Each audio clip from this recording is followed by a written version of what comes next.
Hey everybody, this is Abby from Realistic Kitchen and Gardens. Today is Thursday, June 27th, and here we go. We had a nice 3/4 of an inch of rain last night, so everything's nice and damp and well watered, finally.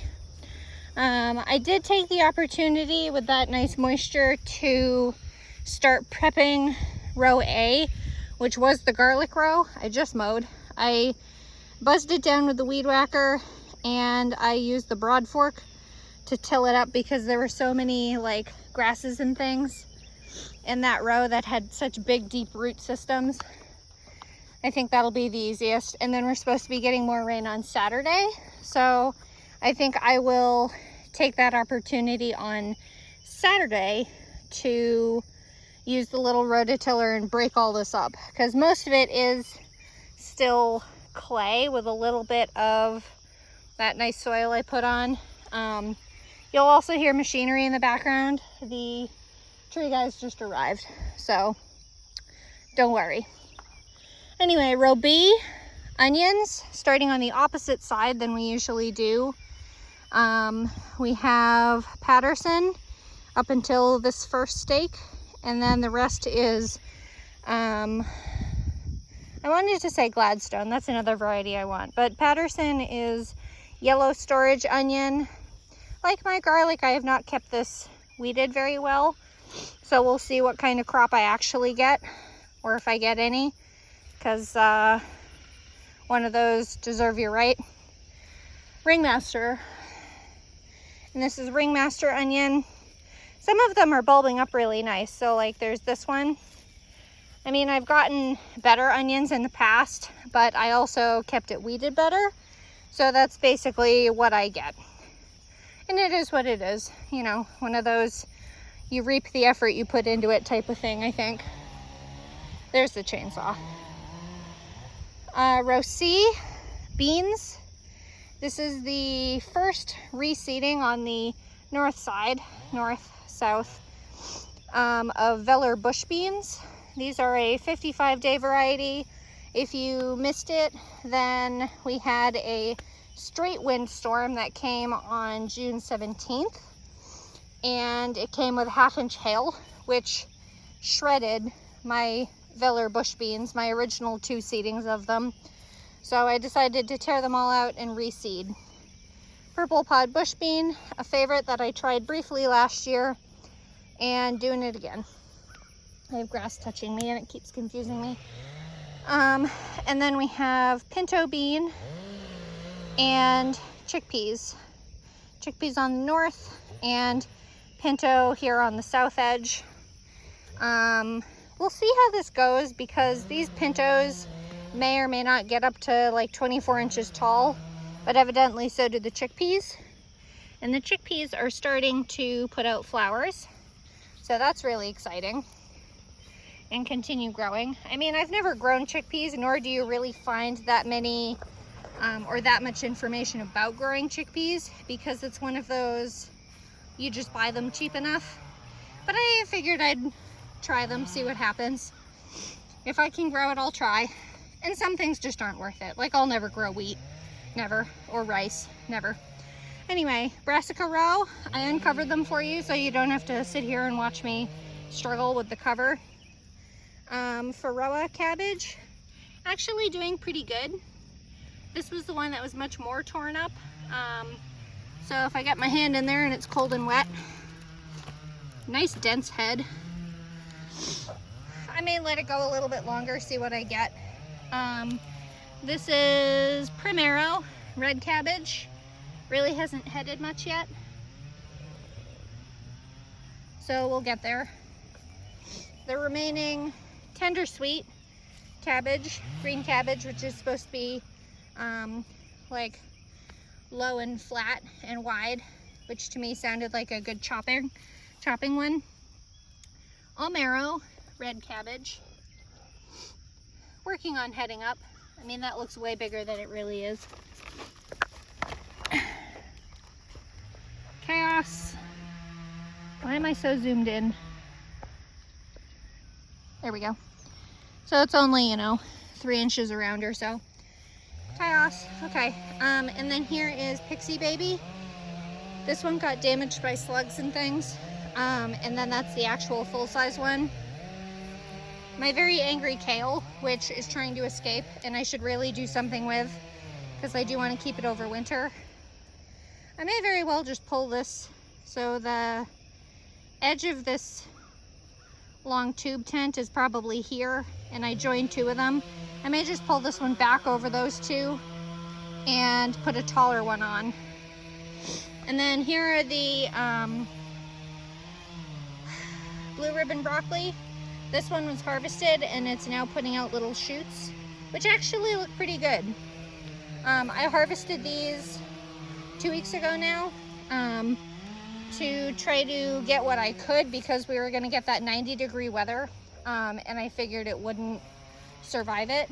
And this is one that started before or after, during the 90-degree weather, and it is starting to open up. I don't know if I want to do this. I don't think I do.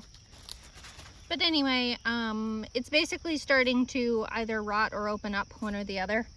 It's been pretty wet the last few days, and I've left the shade cloth on. There's another one not doing great. It wants to, but it just can't. Here's another one I harvested, and it's sending up shoots, not pups. I wanted to call them pups. They're just called side shoots that you can harvest. They're edible, certainly.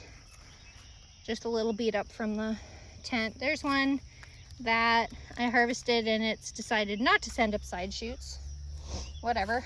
And then here is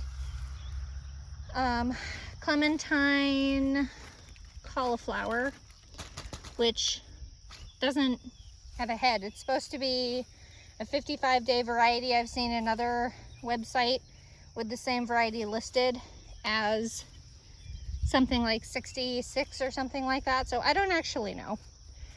We're just gonna let it keep going because I don't have anything else planned for this row for the rest of this year. Swiss chard, still carrying on.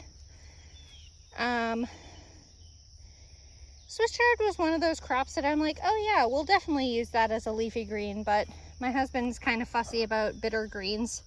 So I think next year I'll allocate this type of space, which is probably about 8 to 10 feet, to lettuces, which I've never grown enough of. And I'm like, oh, that's easy enough to find locally, which is true. Tomato and pepper row, starting on the opposite end as usual. Here's my catnip in flower. And this is the yellow snapdragon that I like. I've been really enjoying the snapdragons. I've never grown snapdragons, and I really didn't have much experience with them, but they're really nice.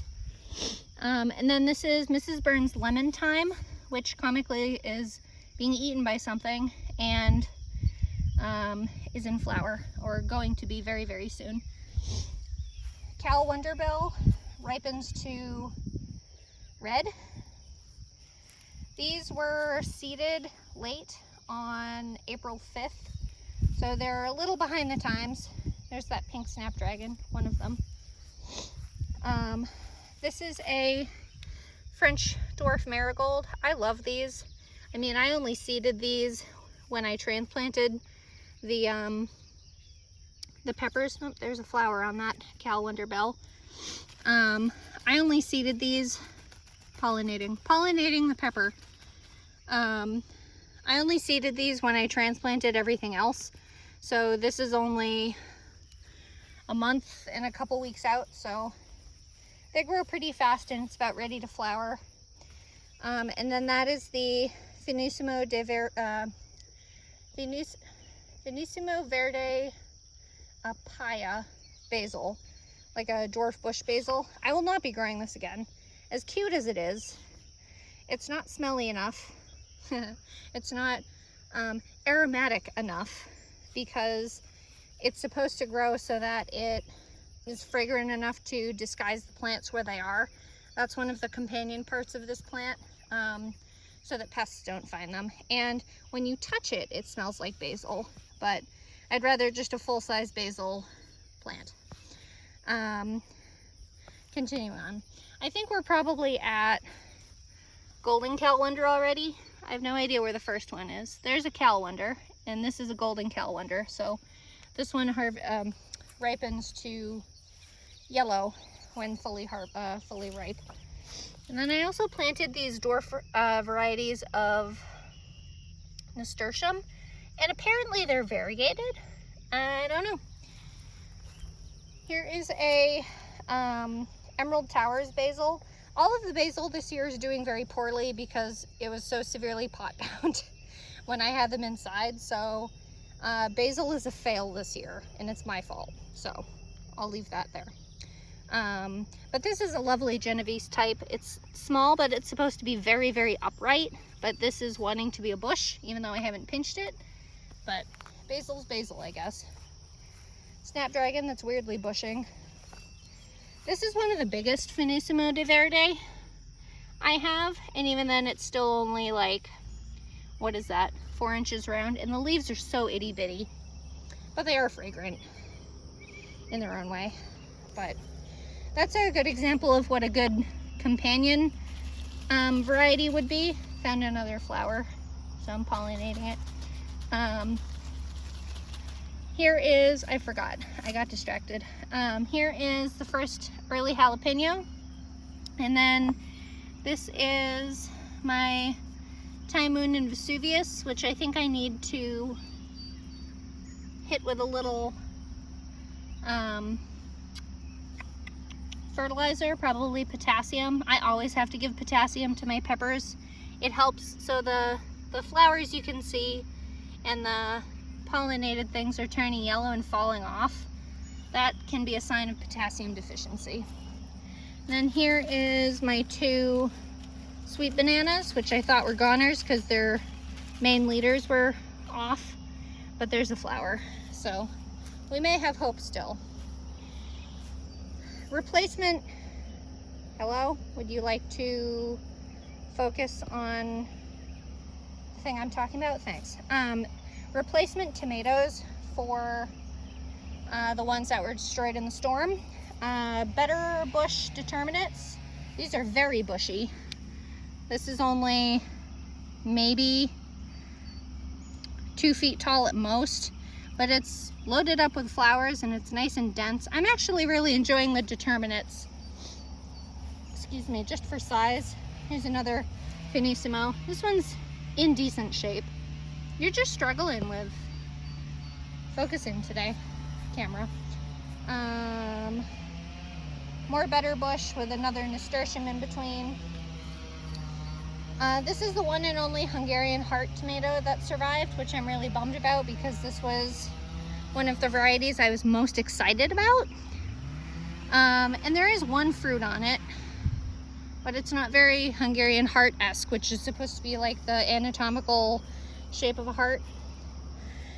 And then here's another pair of replacements. These are Roma Classic Paste. They're supposed to be determinate, but they're, I don't know. I mean, they're fruiting already, which is cool, but this one needs a stake. Here's another nasturtium. This one has some flowers on it, or buds. These weren't pollinated, I don't think. No, they came right off. So, still establishing.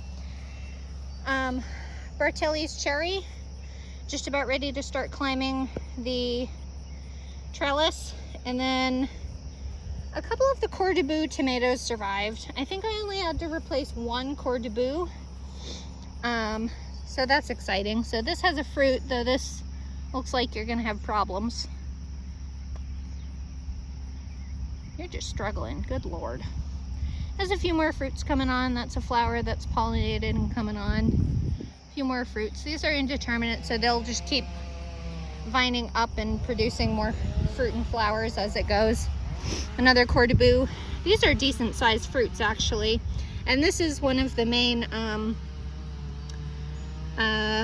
personality traits, whatever you want to call it, of this fruit. It's like a purse shape, but they're supposed to be average ½ a pound each.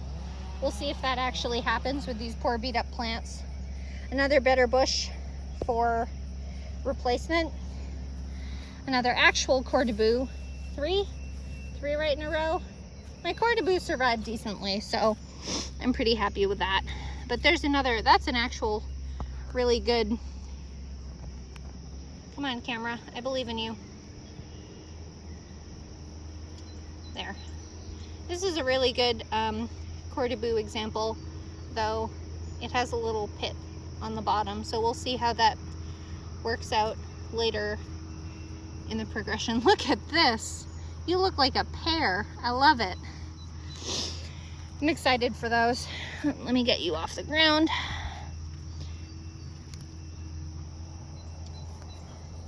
A very pitiful finissimo in there.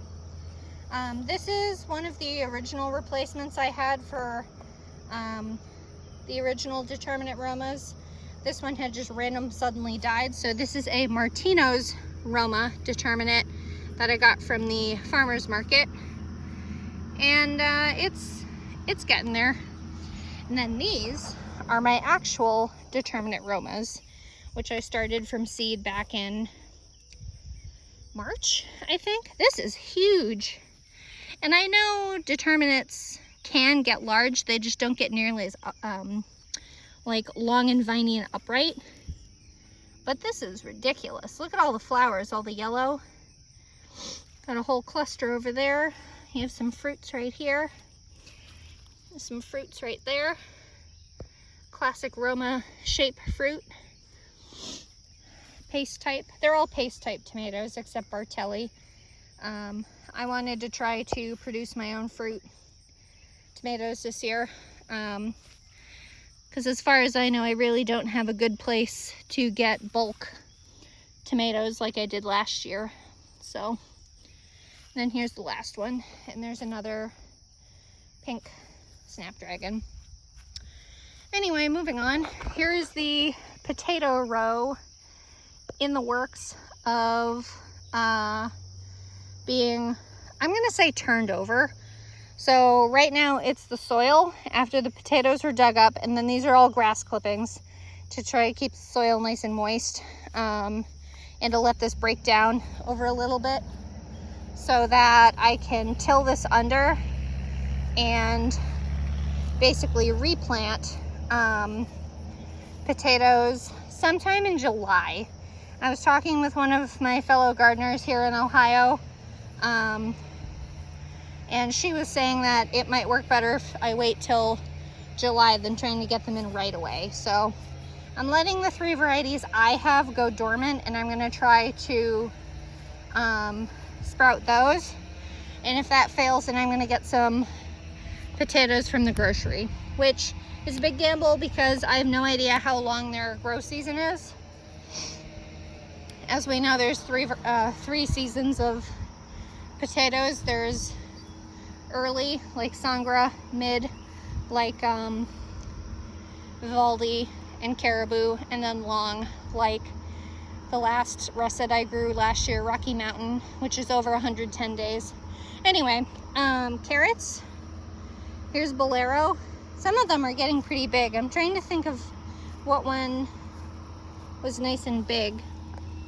The greens kind of correlate to the size of the root, kind of. This one might be decent size. Nope. I don't remember what one was nice and big, but they're getting there. This one might be it. Yeah, there's a nice decent size one. I believe in you, camera. I don't know why I'm believing in you, but there you go. Carrots are getting there. And then there's a few Parisian carrots. They're the short little round roots. I've personally never grown them before, so this is a adventure for me. And then the celeries, Utah tall celery, loving life with all the rain. I am giving up on the sweet peas. They were supposed to be companions to the celery, because when I did celeriac last year, and this is brilliant celeriac, which are doing abysmally this year. This is not the year for celeriac. Last year was, and I botched that. But the sweet peas were supposed to be a nice flowering plant, which they're a little. there's one. This is the one and only one I've gotten so far. And just ain't really doing anything. And I don't think it's helping the, the plants either. Calendula, nope, that's a plantain. Calendula, sprouts still working their way. And then this is getting huge. This is 1 and 2 of, what's your full name again? Rio Grande Verde Tomatillo. And the very first tomatillo that we got pollinated is sizing up. I mean, the husks are big, but ooh, this one's actually already almost filled out already. So when the husks split fully will be when the fruit is ready. And it'll actually fall on the ground too. And that's kind of one of the ways that people say to harvest tomatillos is just off the ground. I'm like, okay, whatever. You peel the husks off anyway. Okra, that's the most recent seeding after the storm. So there's 2. We'll see how they do. They really liked the heat, but not much else did, including me. Here's the oldest okra I have, which looks like it's going to get ready to flower soon. Good Lord, this camera today. Orange Jing okra. I will not be growing again. Has been so difficult to grow and keep alive. Here's the other one that's, I think, second oldest, but much farther behind. And then cucumbers, which are doing excellent. These were the original 2 transplants of, this is, I think, Regal. I don't know, that thing got broken. Yes, Regal. Pickling cucumbers. So that one looks like it's about shot. It has a couple fruits left, but this was seeded out on, or inside, on April 4th. This is the most recent reseeding, 1, 2, 3, 4 of Regal. All the second seedings from May got killed off by the hailstorm. And then these are the original transplants of Max Pack, who I've really been enjoying as a variety. Again, this year I'm kind of trying a few varieties to see who does well and who produces well, see who my new go-to pickling cucumber variety will be. I really expected these plants to die off from the hail. I mean, that one got smattered, but they've come back decently. They're all flowering, they're all trying to produce. I harvested one there the other day, and here's another, trying to train these things, but it doesn't want to. There's another, good Lord, another baby cucumber. I give up. A baby cucumber. Here is a new seeding of, excuse me, the most recent seeding of Regal, which will be the 3rd seeding, because these 2 got killed off by the storm. But these are the original 2 seeding, and they actually have flowers, so they're mostly crawling along the ground, and they're probably, nope, there's a little female flower in there right there, and it's even open. All right. Fine, prove me wrong. I'm not mad about it. Those are all females too. Good shit. Maybe it's temperature related, who knows. And then the one and only Summer Dance who survived, which is a slicing cucumber. I saw a female flower on here the other day. I just don't know where it is or if it made it, because sometimes it'll just drop them if the plant is too stressed. Those are all males. There it is. One day. My God, this camera today. Is this always this bad? Am I usually just more focused on my plants? Well, anyway, there's one there, I promise. Here are the original 2 reseedings of Summer Dance.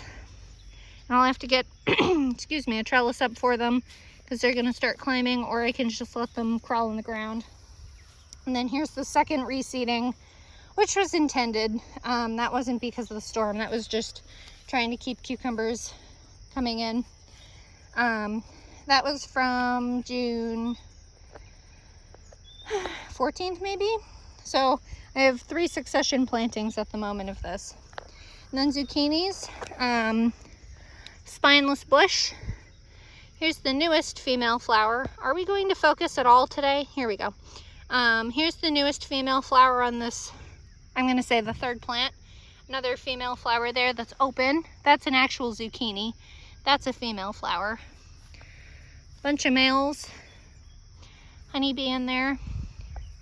And then here is the actual zucchini I've been showing you online. I personally don't use zucchini blossoms. I know some people really like to eat them and stuff them and all that. Not my cup of tea, teach their own, blah, blah, blah. Cilantro going to seed, which is coriander. Long-standing cilantro from, technically it was seeded out in March, but it didn't actually start growing in March. So, c'est la vie. Landis lettuce has finally started to bolt. I actually harvested, or flower, I actually harvested the leaves yesterday for the Greek salad, which was slightly a mistake. It was very bitter, but you know, that's what I get. Direct seeding of watermelon, obviously not appreciating being buried in grass, so I should probably work on weeding those one of those days.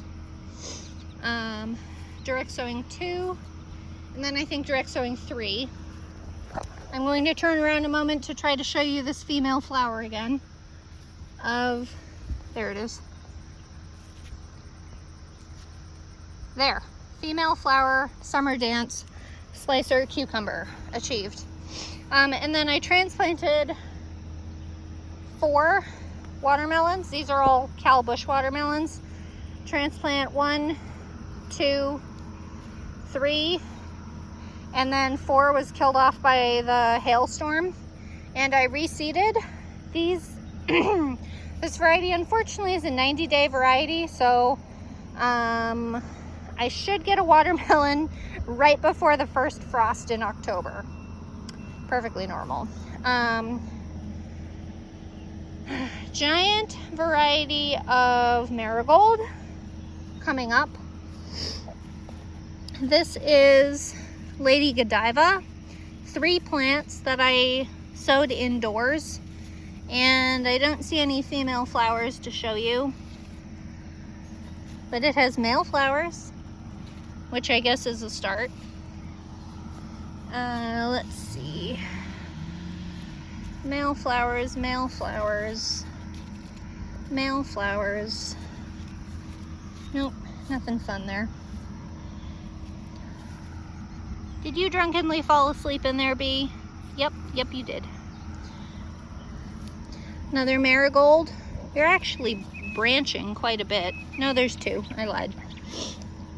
Alright, well, I guess I'm not going to see any female flowers on the pumpkins, Lady Godiva. And then this is honey nut squash, acorn type. This is the one fruit that I believe survived the hail, and even then it may not survive. We'll see how it goes. There was another one on this side, but it dropped the other day. But I have seen more. That's actually a female flower that's open, and then this one is a female flower that it's going to drop right here. Since it's yellow, it's going to drop it. But there's a female flower, so this is actually a honey nut also, even though it's a hybrid, so it doesn't really matter. That's a female too. So you may be cross-pollinated with Lady Godiva or one of the other ones. I'm not that worried. I don't really save my seed, and if I were to save my seed, I'd be much more particular about it. There's another bee in there. I love seeing bees in the squash. They love squash. Ooh, here's another female flower. This is, I think this is Night Shift, isn't it? The foliage is so dark green compared to some of the others, so look at that crazy, nice, pretty leaf. So many of them are damaged, but this is an acorn squash. This is supposed to be an excellent storage variety of squash. Any bees in there? I don't hear any. So we'll see how it goes. This is the second night shift. There's a little teeny tiny female flower ovary thing. And then this side looks happier, doesn't it? I should really just cover up that other side, this side where the peas were supposed to be. Completely given up on peas. And then this is the two hills of, basically it's a miniature butternut squash. What are you called? Just climbing honey nut. It's supposed to be a vine, which it technically is. There's a teeny tiny female flower that is going to drop off anyway. Click that. You abysmal camera. There you go. It's already yellow. It's going to drop off. There was one I saw open, a female flower. There's a giant marigold, which is not going to reach its full potential size. Ooh, here's one. There's a climbing honey nut with a opened female flower, and that's actually another one there. And there's plenty of male flowers right next to it. So that should get pollinated, but we'll see. And ooh, there's another female flower. Not open yet, but it's there. So I'm a little disappointed in the size of climbing honey nut. I expected it to be a bit more like the Waltham butternut I grew last year, which was extremely vigorous. But I mean, this is also supposed to be a miniature butternut squash variety too. So I guess I should take that in stride. Anyway, to finish up, here is the area that is supposed to be parsnips. I still have no parsnips having germinated. That is a radish, which was part of the cover crop. So, I mean, these are pelleted seed. It has been excruciatingly hot. That's probably grass. Good Lord, camera, what are you doing today?